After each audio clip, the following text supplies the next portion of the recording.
নমস্কার বন্ধুরা, variety of cooking থেকে সবাইকে অনেক অনেক স্বাগত। আশা করি সবাই খুব ভালো আছেন। আমি আজকে বন্ধুরা আপনাদেরকে ডালের বড়া তৈরি করে দেখাবো একটু নতুন পদ্ধতিতে। আশা করি রেসিপিটি আপনাদের সবার কাছে খুব ভালো লাগবে। তো যারা আমার চ্যানেলটিকে এখনও সাবস্ক্রাইব করেননি তারা দ্রুত সাবস্ক্রাইব করে পাশে থাকা বেল আইকনটি প্রেস করে রাখবেন। আর যদি আমার রেসিপি ভালো লেগে থাকে তাহলে অবশ্যই একটা লাইক কমেন্ট শেয়ার করবেন। তো বন্ধুরা, দেরি না করে চলুন আজকের রেসিপিটি শুরু করি। তো দেখতেই পাচ্ছেন এখানে কিছু উপকরণ নিয়ে নিয়েছি পেঁয়াজ কুচি আর নিয়েছি মরিচ কুচি। ঝালটা আপনারা আপনাদের পছন্দ মতো দিয়ে নেবেন। নিয়েছি বেসন আর নিয়েছি মুসুরির ডাল বাটা। ডালটা আমি 2 ঘন্টা ভিজিয়ে রেখে শিলনোড়ায় বেটে নিয়েছি। একটু দানা দানা রেখেছি ডালটা। এবারে সবগুলো উপকরণ একসাথে ভালো করে মিশিয়ে নেব।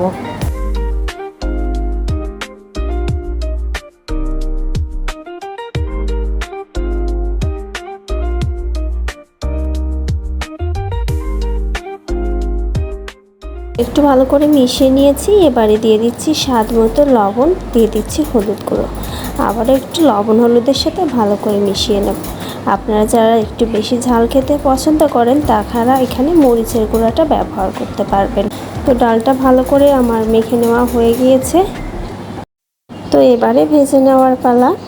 একটা ফ্রাই প্যান ভালো করে গরম করে নিয়েছি, দিয়ে দিলাম সরিষার তেল। আপনারা চাইলে রেসিপিটি সাদা তেলেও করতে পারবেন।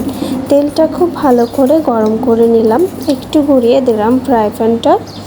এবারে হাতের সাহায্যে ছোট ছোট করে বড়ি আকারে কেটে কেটে দেব।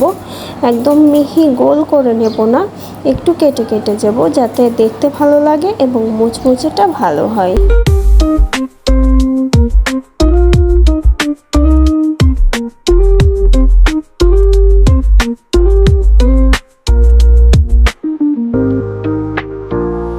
তো সবগুলো বড়াই একসাথে দিয়ে দিয়েছি।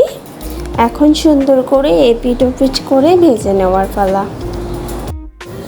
চুলার আঁচটা মাঝারিভাবে রেখেছি। একটু ফ্রাই প্যানটা ধরে ঝাঁকিয়ে দিলাম, এতে করে তেলটা সবগুলো বড়ার গায়ে ভালো মতো লেগে যাবে।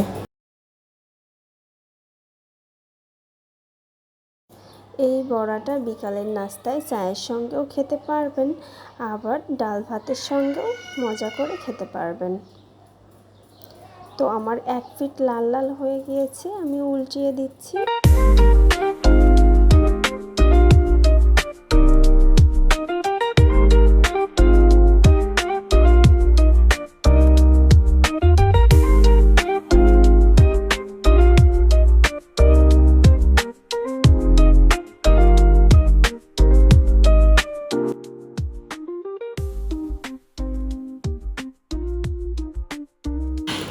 বন্ধুরা, রেসিপিটি যদি ভালো লাগে তাহলে অবশ্যই একটা লাইক কমেন্ট করবেন।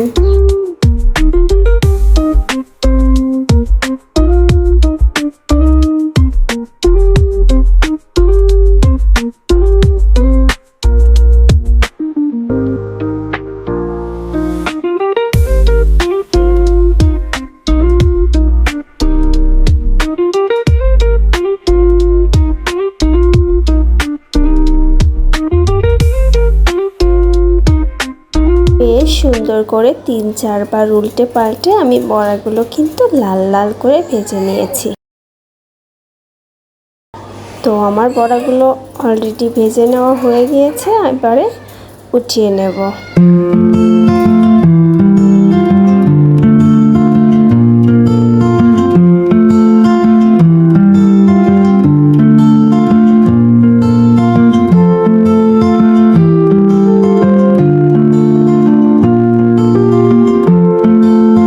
বন্ধুরা, আজকে তৈরি হয়ে গেল মসুরির ডালের মুচমুচে বড়া। আশা করি রেসিপিটি আপনাদের কাছে খুব ভালো লেগেছে। তো এরকমই সুন্দর সুন্দর রেসিপি পেতে আমার চ্যানেলটিকে সাবস্ক্রাইব করে বেল আইকনটি প্রেস করে আমার পাশে থাকুন। আর যদি রেসিপিটি ভালো লেগে থাকে তাহলে অবশ্যই একটা লাইক কমেন্ট করবেন। তো বন্ধুরা, বাড়িতে অবশ্যই একবার এরকম করে ডালের বড়ার রেসিপিটি করে দেখবেন, আপনাদের কাছে অবশ্যই ভালো লাগবে। তো আজকের মতো বিদায় বন্ধুরা, ভালো থাকবেন সবাই। ধন্যবাদ সবাইকে, টাটা।